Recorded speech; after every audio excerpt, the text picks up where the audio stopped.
Transformers War for Cybertron.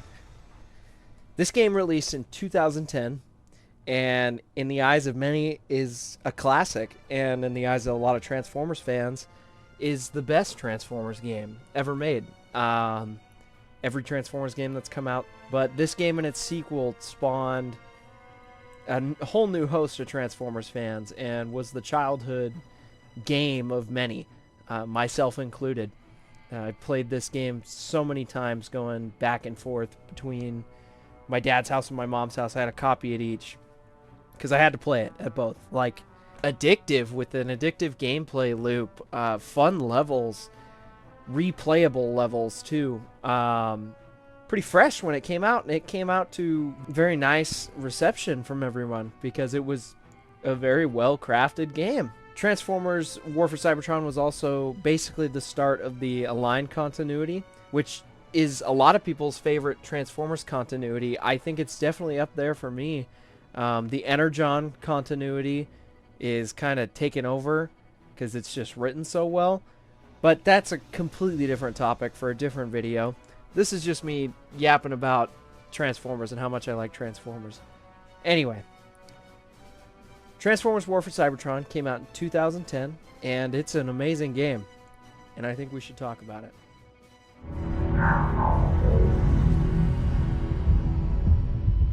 Power to forward guns and thrusters! Full speed ahead! But sir, that's suicide! Any further objections? Now, talking about Transformers War for Cybertron, you can't talk about this game without talking about the story. It had two campaigns, one following the events of Megatron and his tyrannical, like, takeover of Iacon and just Cybertron in general, getting Dark Energon. I mean, you in the first level, you roll up, and after some funny banter, Megatron yanks out that Dark Energon, and, like, you get this crazy monologue that I just gotta show you guys. Here you go.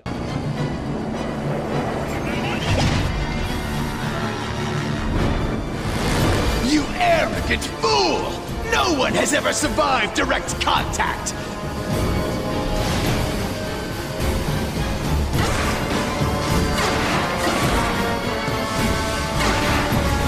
What? This isn't possible! No one can control Dark Energon! It dominates and destroys everything it touches! I am the Dominator! I am the Destroyer!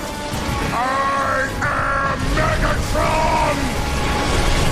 Decepticons! So after you get this crazy cool monologue, he busts in, recruits Starscream, and then it's off to basically trying to get into the core of Cybertron, which throughout this campaign you do. I mean, you capture Zeta Prime, get the key to the key, and the key being Omega Supreme. So the first half of the Decepticon campaign is basically getting the key. The second half is fighting Omega Supreme, and then you go into the Autobot campaign, and the Autobot campaign is basically trying to reverse everything that you just did, because the Decepticon campaign, it chronologically is before the Autobot campaign. You play as Optimus. You have to go save Zeta Prime from Megatron's Kaon prison, and then he dies, and you get deemed a Prime. You have to venture into Cybertron. Cybertron's like, oh, yeah, well, this guy really did a number on me, but you're a Prime now, so, and here's the Matrix. Go off. Go ahead. Optimus wants to leave with the Autobots, but Megatron is shooting them down. So then the last third of the campaign is you destroying the gun, and then bam, the gun is Trypticon, and then the last level is you fight Trypticon. Game ends, and then it sets up for a sequel, which we got, and it's very good, and we will definitely make a video on this. Anyway, with that, I mean, the story, it's a very simple story, but it's very effective and very replayable. At the start of each mission, you get to pick which character you want to play, and you go through the mission playing that character. And you can do that for every level. Now, that being said, the story being called simple is in no way a bash towards the story. Just because something is simple doesn't mean it's bad. It still is a good story, and it's a fun story to experience over and over again. And I think that's why most people really look at this story of this game and are like, yeah, that was pretty good. And I'm people, you know, I love to replay this campaign every so often because it's just a fun story to experience. And that's really all I have to say about it. I don't really have that many complaints about it. Coming to the top of my head, I really don't have any complaints about the story of this game. It's just, it's good. It's really good.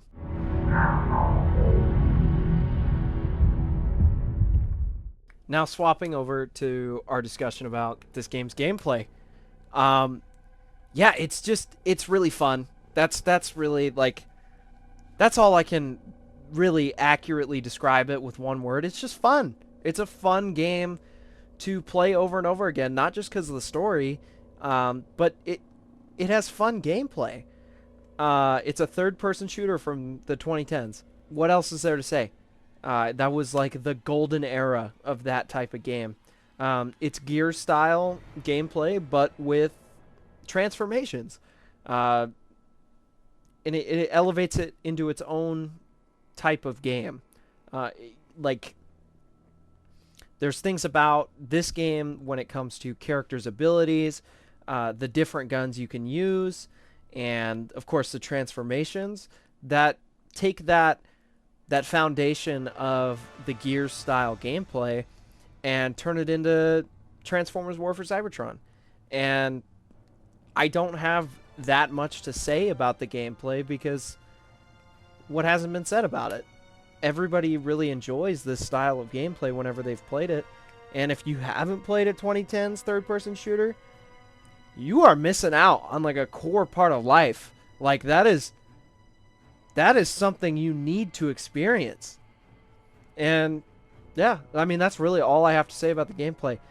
When it comes to campaign, there's rail shooter segments, there's like track racing kind of segments, definitely not racing, but track segments, and then there's King of the Hill style segments. There's, you know, defend the objective. This game has a very nice mix in gameplay loop as you go through the levels.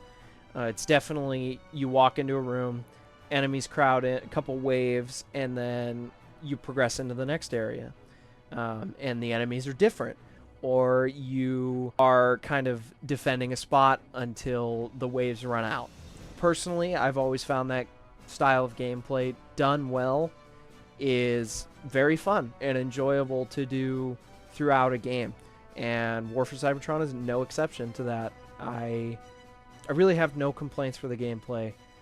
Although, I will say, Megatron's abilities kind of suck. A U-turn? Really? That's his vehicle mode ability? A U-turn? Okay, whatever.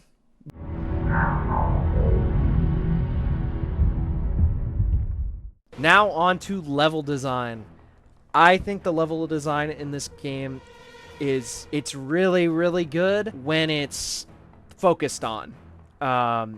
So the level design in the Autobot campaign feels much more grandiose. Like, you're going through these track segments, you're going through all these different segments of the place that you're in. Like the K-On! Mission of the Autobot campaign is amazing level design.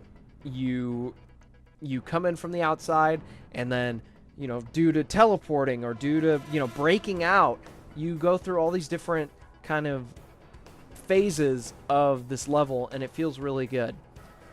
The Decepticon campaign can feel a bit kind of stale with its levels sometimes.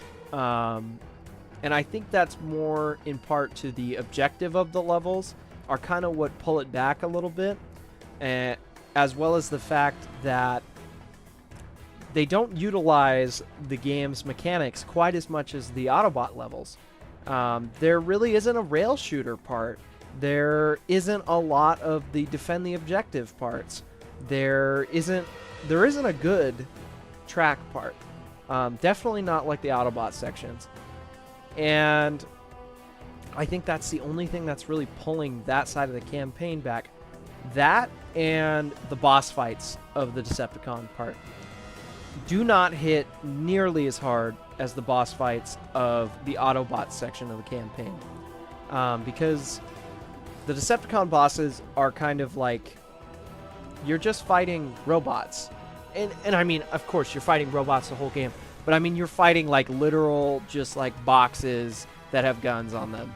I think the best example of that is the Seeker level. And then you go and you fight Zeta Prime, but it's not really Zeta Prime. Omega Supreme was pretty cool. But they just didn't hit like the Autobot sections. I love the Soundwave boss fight. As easy as I can blow through it now, it's a fun boss. And then I love the big insect that you fight at the core of Cybertron. You fight Starscream, and you fight actual characters and stuff like that. And then, not to mention, the Trypticon boss fight. I mean, you're fighting a giant dinosaur, and of course it's the end of the game, but they couldn't have done that with Omega Supreme just a little better. As cool as fighting Omega Supreme is, the first half of it is literally just sit on a turret and shoot at him. And it's not done as well as some of the Autobot bosses.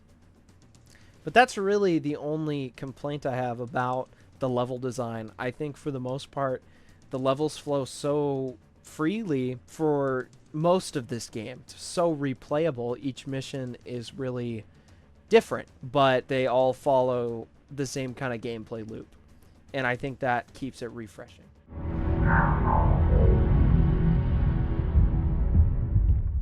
I mean, you're on Cybertron, and I mean, I think it's the best representation of Cybertron.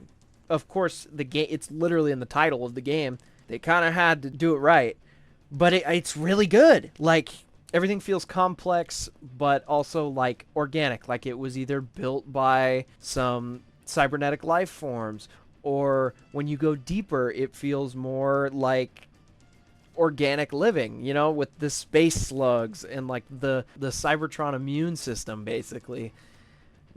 And I think the environment of the game just captures everything really well, especially the Kaon prison. It has this atmosphere in there where everything just feels so evil, and it's great. It's great. It's so Megatron. He's like, you're all gonna die. And it's just great. And that's really all I have to say about the environment section of the game.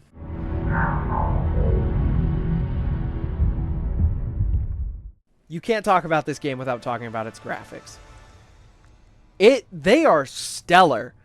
To this day, I think they're so visually appealing. Everything looks and feels so natural, like the world just fits. Because these graphics look so good, everything looks complex, but still like simple on the eyes. Everything feels, you know, detailed but recognizable. And I think the best case of that is the character designs. I mean, Optimus, he's so recognizable as Optimus. He turns into a truck. He turns into a red and blue truck. That's all you got to do for Optimus Prime. And you got to make it look like he turns into the truck and not a suit of knight armor. And also, adding on to that, I mean, Megatron's design in this game, he looks so imposing. He's so angry. He literally just is built with a frown. I think this game is such a good example of how you can do complex, alien-looking designs without the character like Megatron looking like a sheet metal statue. And I can't appreciate the game's designs enough, because these recognizable characters have this fresh Cybertronian spin on them, and it just flows so well, and I think it all just fits together and makes this game Transformers, like truly Transformers.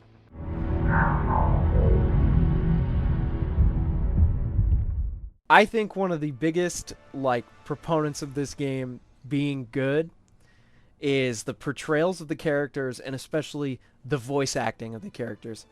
Oh man, I can't praise Fred Tatasciore enough for his portrayal as Megatron. And he brings so much life to the character. Megatron is so pretentious and just condescending and just an asshole to everybody. Like, he's always yelling. And I really don't have that much to say. I just wanted to praise Fred Tatasciore's Megatron for a little segment.